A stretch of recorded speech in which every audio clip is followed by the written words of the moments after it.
नमस्कार, आपला महाराष्ट्र या कार्यक्रमामध्ये आपल्या सगळ्यांचं मनपूर्वक स्वागत। पाहूया या आठवड्यातल्या ठळक घडामोडी।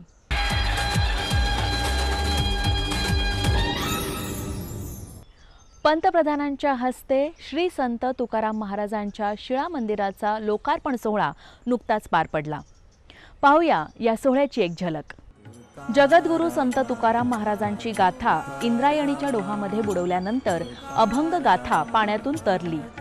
तोपर्यंत तुकाराम महाराजांनी 13 दिवस अन्न पाण्याचा त्याग केला होता आणि 13 दिवस ज्या शिळेवर ते उपोषणाला बसले होते त्याच शिळेवर भव्य दिव्य असं मंदिर उभारण्यात आलंय। वारकरी संप्रदायानं पंतप्रधान नरेंद्र मोदी यांचं देहूमध्ये जल्लोषात स्वागत केलं। भक्तिपूर्ण वातावरणात मोदींनी प्रत्येक वारकऱ्याला हात जोडून नमस्कार केला। पंतप्रधानांनी या मंदिराची पाहणी केली। मंदिराच्या परिसरातल्या विठ्ठल रखुमाईसह इतर देवतांचं दर्शन घेतलं। यावेळी इतर मान्यवरही उपस्थित होते। माया सिद्धि स्वरूप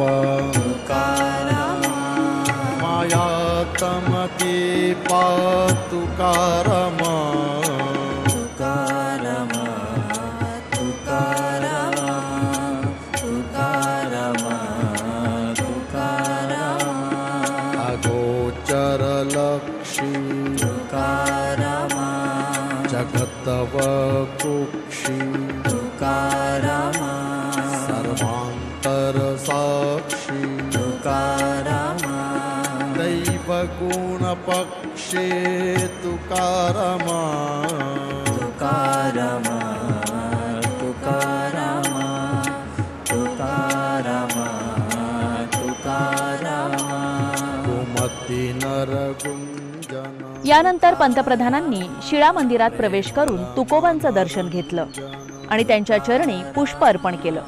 तुकाराम महाराजांचं आयुष्यमान हे 42 वर्ष होतं, त्यामुळे त्यांच्या मूर्तीची उंची 42 इंच आहे आणि मंदिराच्या कळसापर्यंतची उंची 42 फूट ठेवण्यात आलेली आहे।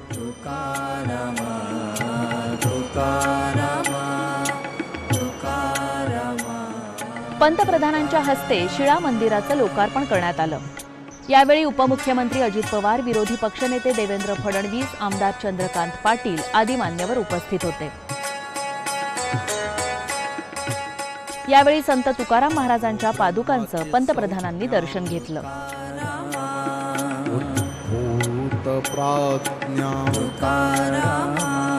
सर्वकला सुज्ञा जगी वंद्यत्वाज्ञा तुकाराम तुकाराम। या प्रसंगी एका खास कार्यक्रमाचं आयोजन करण्यात आलं होतं। हजारो संख्येने वारकरी संप्रदाय यावेळी उपस्थित होता। पंतप्रधानांचा या प्रसंगी विशेष सत्कार करण्यात आला। संत तुकाराम पगडी, उपरणं, चिपळ्या, तुकोबांची प्रतिकात्मक मूर्ती देऊन गळ्यात तुळशीहार घालून मोदींना सन्मानित करण्यात आलं।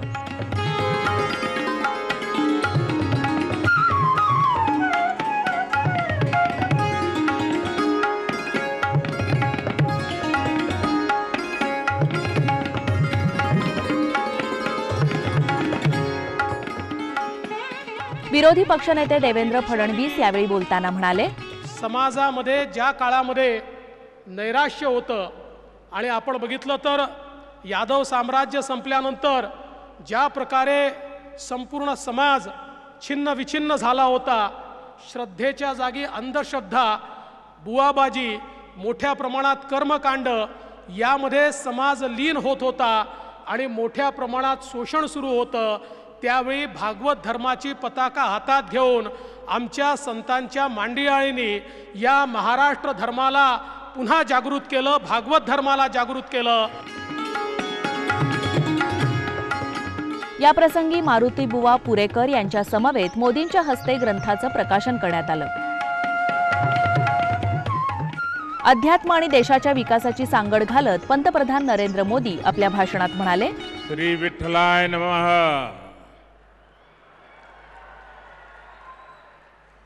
नमो सद्गुरु तुक्या ज्ञान दीपा, नमो सद्गुरु सच्चिदानंद रूपा, नमो सद्गुरु भक्त कल्याण मूर्ति, नमो सद्गुरु भास्करा पूर्ण कीर्ति। हमारे शास्त्रों में कहा गया है कि मनुष्य जन्म में सबसे दुर्लभ संतों का सत्संग है। संतों की कृपा अनुभूति हो गई तो ईश्वर की अनुभूति अपने आप हो जाती है। आज देहू की इस पवित्र तीर्थ भूमि पर मुझे यहां आने का सौभाग्य मिला और मैं भी यहां वही अनुभूति कर रहा हूं। पालकी मार्ग में 2 राष्ट्रीय राजमार्ग को 4 लेन करने के लिए शिलान्यास का अवसर मिला था। श्री संत ज्ञानेश्वर महाराज पालकी मार्ग का निर्माण 5 चरणों में होगा और संत तुकाराम महाराज पालकी मार्ग का निर्माण 3 चरणों में पूरा किया जाएगा। इन सभी चरणों में 350 किलोमीटर से ज्यादा लंबाई के हाईवे बनेंगे और इस पर 11,000 करोड़ रुपए से भी अधिक का खर्च किया जाएगा। इन प्रयासों से क्षेत्र के विकास को भी गति मिलेगी। आज सौभाग्य से पवित्र शिला मंदिर के लोकार्पण के लिए मुझे देहू में आने का सौभाग्य मिला है। जिस शिला पर स्वयं संत तुकाराम जी ने 13 दिनों तक तपस्या की हो, जो शिला संत तुकाराम जी के बोध और वैराग्य की साक्षी बनी हो, मैं मानता हूं कि वो सिर्फ शिला नहीं, वो तो भक्ति और ज्ञान की आधारशिला स्वरूप है।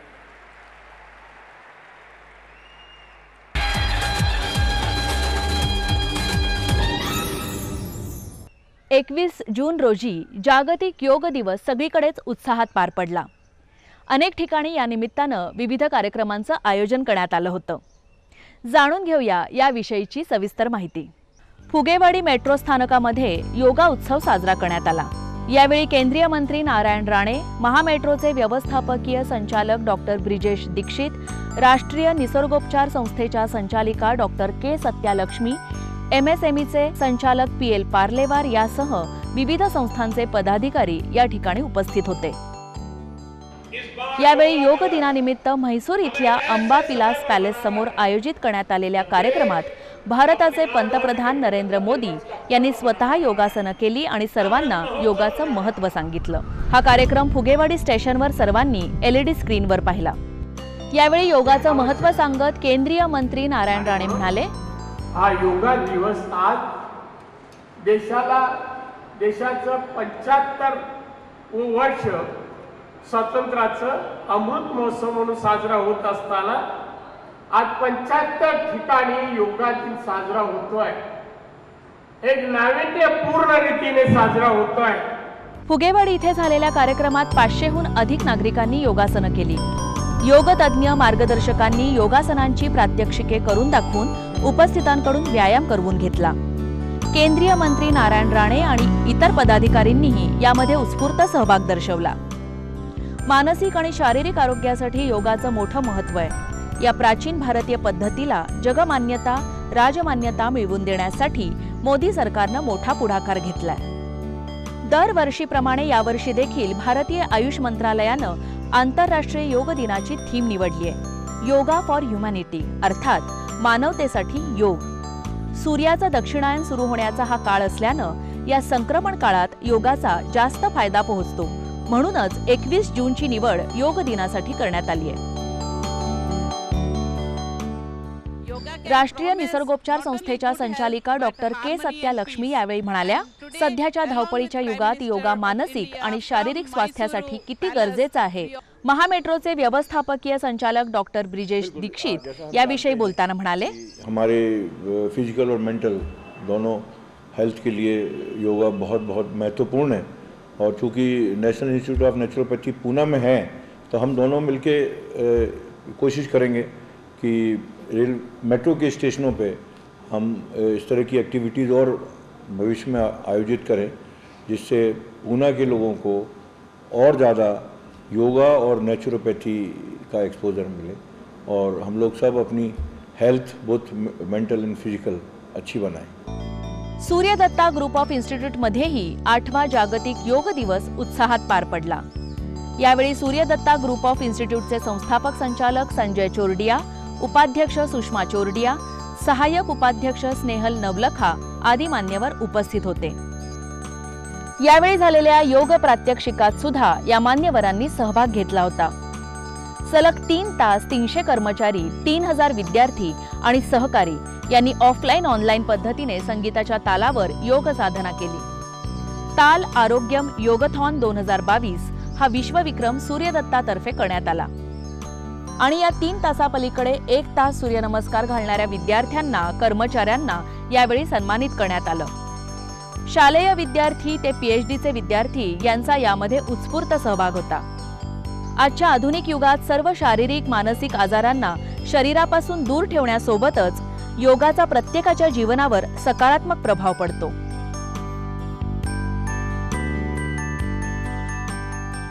यावेळी सूर्यदत्ता ग्रुप ऑफ इन्स्टिट्यूटचे संजय चोरडिया या कार्यक्रमामागची भूमिका स्पष्ट करत म्हणाले, कारण योगाचं महत्त्व अख्ख्या जगाला पटलेलं आहे. सर्व जगातील सर्व देश आपल्याला फॉलो करत आहेत आणि म्हणून आपण काहीतरी आगळ्या पद्धतीने हा योगा डे सेलिब्रेट केला पाहिजे, जेणेकरून सर्व स्टाफ मेंबर्सना, त्यांच्या परिवारांना, सर्व लाईव्ह जे व्ह्युअर्स आहेत त्यांना आणि आमच्या विद्यार्थ्यांना आणि अल्युमिनायला आणि सर्व स्टेक होल्डर्सना, इव्हन द सप्लायर्स, रिक्रुटर्स, हे सगळ्या जणांना आम्ही इन्व्हाइट केलेलं आहे.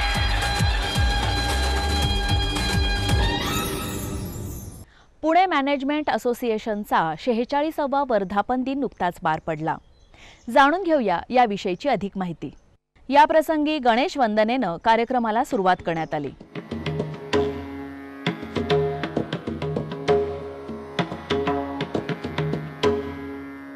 तांडव प्रियपुत्राय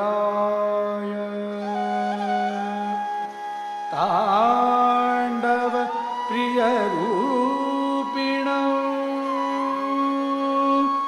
नमो चिंतामणि नित्यं शुद्ध बुद्धि प्रदायकम्.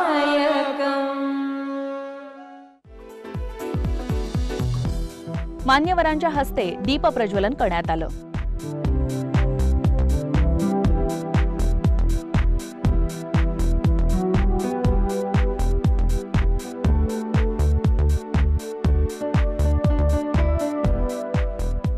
यावेळी अनिरुद्ध देशपांडे, डॉक्टर आनंद देशपांडे, रवी निगम, डॉक्टर अभय जेरे, प्रकाश अय्यर आदी मान्यवर व्यासपीठावर उपस्थित होते.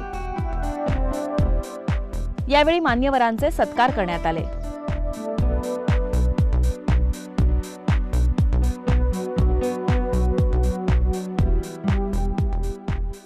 उद्योगाचे भवितव्य आणि सध्याच्या अस्थिर स्थितीत त्यांचं बळकटीकरण या विषयावर यांनी सहभाग घेतला होता. लेखक वक्ते प्रकाश अय्यर यांनी परिसंवादाचं सूत्रसंचालन केलं. यावेळी PMP पुरस्कारांचं वितरण करण्यात आलं. शिक्षण क्षेत्रातल्या व्यावसायिक गुणवत्तेबाबत डॉक्टर बिपिन सुळे यांना शैक्षणिक व्यवस्थापनासाठी पिंपरी चिंचवड एज्युकेशन ट्रस्टला गौरवण्यात आलं.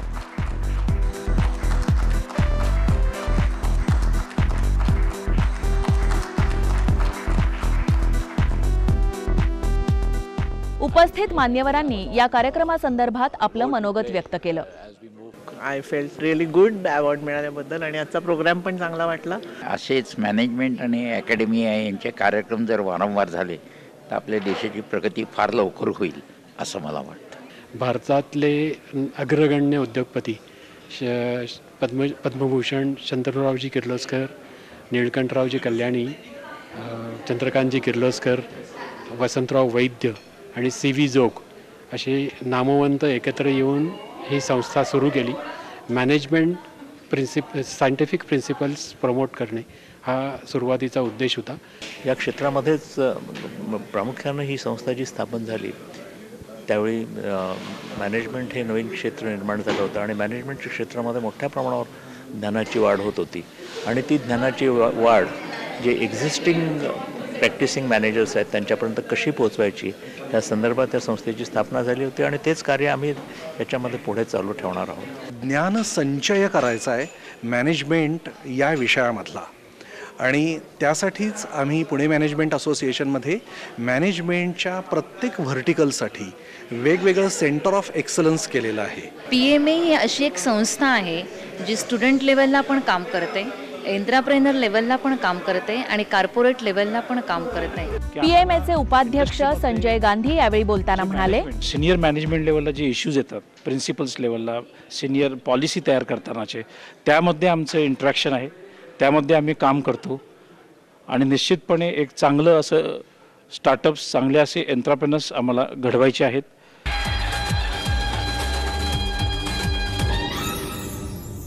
सितार नवाज उस्ताद बालेखा संगीत महोत्सव नुकताच पार पडला. पाहूया या महोत्सवाची एक झलक. सुहाना बसंत फाउंडेशन तर्फे 2 दिवसीय सितार नवाज उस्ताद बालेखा संगीत महोत्सवाचं आयोजन करण्यात आलं होतं. यावेळी मान्यवरांच्या हस्ते दीप प्रज्वलन करण्यात आलं.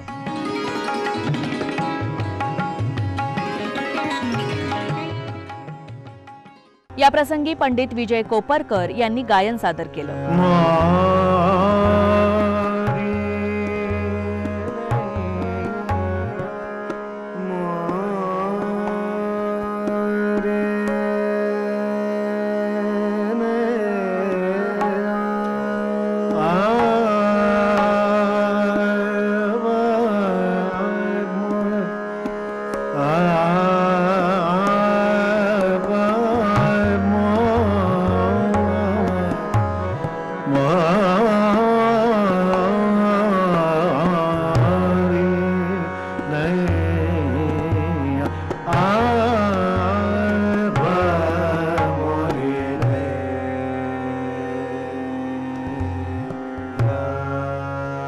पंडित रघुनाथ नाकोड आणि डॉक्टर रविकिरण नाकोड यांनी तबला जुगलबंदी सादर केली.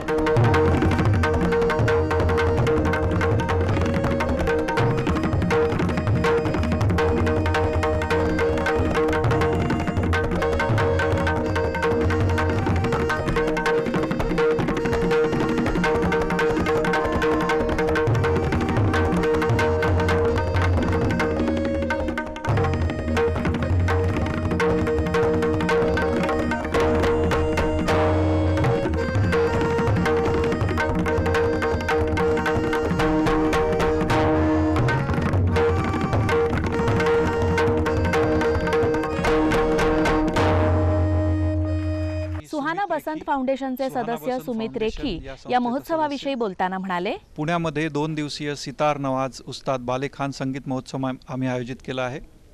यामध्ये आंतरराष्ट्रीय कीर्तीचे ख्यातनाम कलाकार आपली कला सादर करत आहेत. आज पहिला दिवस. आज सितार पंचक इथे सादर होते.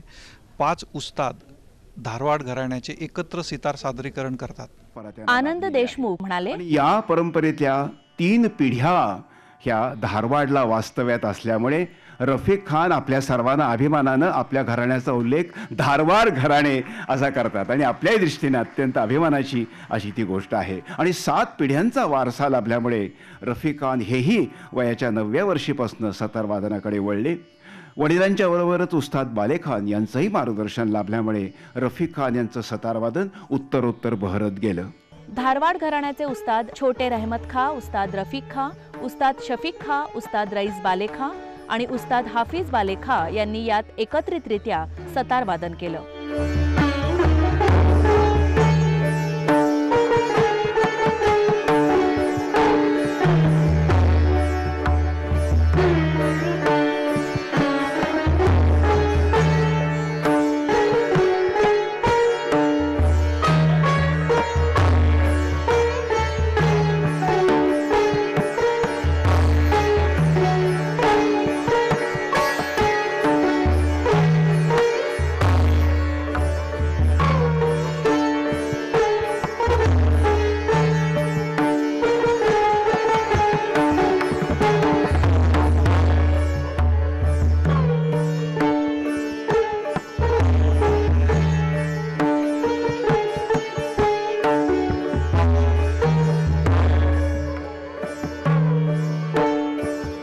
महोत्सवाविषयी बोलताना उस्ताद छोटे रहमत खां म्हणाले, आजच्या ह्या कार्यक्रमात आम्ही 2 बंदिशे राग पुर्या धनाश्रीमध्ये चौताल आणि 3 तालमध्ये प्रस्तुत केलं आणि इथे खूप आनंद आपल्याला पुण्याच्या बरेच इथे कलाकार लोक आणि रसिकजन श्रोत्यांच्या समोर कार्यक्रम देऊन खूपच बरं वाटलं आपल्याला। उस्ताद रफीक खां या प्रसंगी बोलताना म्हणाले, आज भी हम लोग जब 5 सितार बजाए तो हमको इतना अच्छा ऑडियंस का रिस्पांस मिला कि हम लोग काफ़ी खुश हैं और ऐसे कॉन्सर्ट्स हर साल अगर और भी होते रहें और यहाँ के लोगों का हम लोगों को ऐसा ही प्रेम मिलता रहे।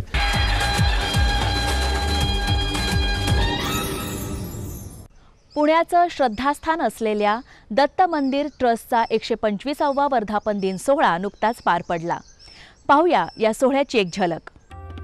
1898 मध्ये स्वर्गीय लक्ष्मीबाई दगडूशेठ हलवाई यांनी या दत्त मंदिराची स्थापना केली होती। बुधवार पेठेतलं हे दत्त मंदिर म्हणजे स्वर्गीय लक्ष्मीबाई आणि श्रीमंत दगडूशेठ हलवाई या दाम्पत्याचा वाडा होता। दगडूशेठांचं निधन झाल्यावर योगी माधवनाथांच्या सांगण्यावरूनच त्यांनी दत्ताची प्राणप्रतिष्ठापना करून उपासना करायला सुरुवात केली।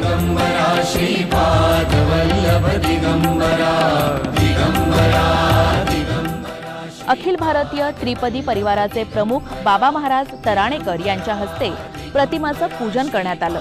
भाविकांनीही या प्रसंगी मोठी गर्दी केली होती। सकाळी लघुरुद्र करण्यात आला। दत्त मंदिराबरोबरच गणपती मंदिर आणि शिव मंदिराचंही मान्यवरांनी आणि भाविकांनी दर्शन घेतलं। दत्त नामाचा करुणी गजर हो, दत्त नामाचा करुणी गजर होईन। विशेष आकर्षण म्हणजे हेलिकॉप्टरद्वारे मंदिरावर पुष्पवृष्टी करण्यात आली। ट्रस्ट तर्फे अनेक धार्मिक कार्यक्रमांचं आयोजन करण्यात आलंय। हरुनी घ्या हो माझे चित्त। यावेळी नागालँड, अरुणाचल प्रदेश मधल्या गरजू विद्यार्थ्यांना शिधा वाटप करण्यात आला। हे श्री दत्त मान्यवरांचे यावेळी सत्कार करण्यात आले। श्री दत्त दिगंबरा दिगंबरा श्रीपाद वल्लभ दिगंबरा दिगंबरा दिगंबरा श्रीपाद वल्लभ दिगंबरा। वर्षभरात 125 सामाजिक कार्य करणाऱ्या संस्थांना ट्रस्ट तर्फे मदत देण्यात येणार आहे।